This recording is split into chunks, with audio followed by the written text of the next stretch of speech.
As you know, WJZ has been following all of the campaigns. Paul Gessler, he has been following the Republican who wants to be the state's next governor, Delegate Dan Cox. Paul, tell us what you've been finding out earlier today.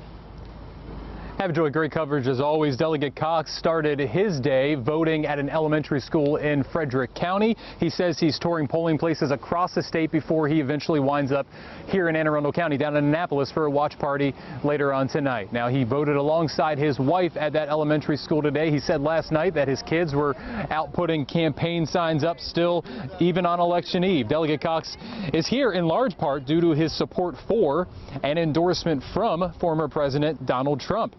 Governor Hogan said he will not vote for Cox, who made a name for himself as a delegate, criticizing the governor's approach to COVID. He even tried unsuccessfully to impeach Governor Hogan, and now he's vying to take his job. Cox pitches himself as a check on the Democratic-led General Assembly. His message down the stretch centers largely on the same issues that the National Republican Party has really been hammering on these past few days: economy and crime, criticizing Democrats for their approach to inflation. Right now, everybody's hurting. The inflation is hurting us all, and so we need to get a handle on that. I intend to do that immediately by reducing and fighting to eliminate the inflationary taxation system in Maryland, starting with our fuel tax, also our property tax system. So I'm asking for your vote. Thank you for coming out today, and let's go do this.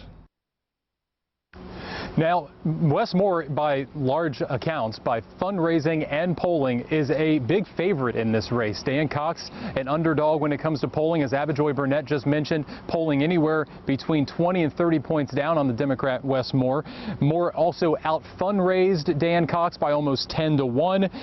And the reason we're in Glen Burnie, in Anne Arundel County, is this is pretty much the Republican ticket to the governor's mansion. Governor Hogan did very well here running as a candidate in 2014 and again for re-election in 2018, winning 2/3 of the vote here. But this is a county that the last two presidential elections have gone for the Democrats. Mitt Romney back in 2012 narrowly edging out Barack Obama. So the road to the governor's mansion for a Republican is going to be through here in Anne Arundel County. So that's what we're going to be watching as the polls close at 8 o'clock. But for right now, from North County High School, where there's been a steady line of voters, I'm Paul Gessler for WJZ.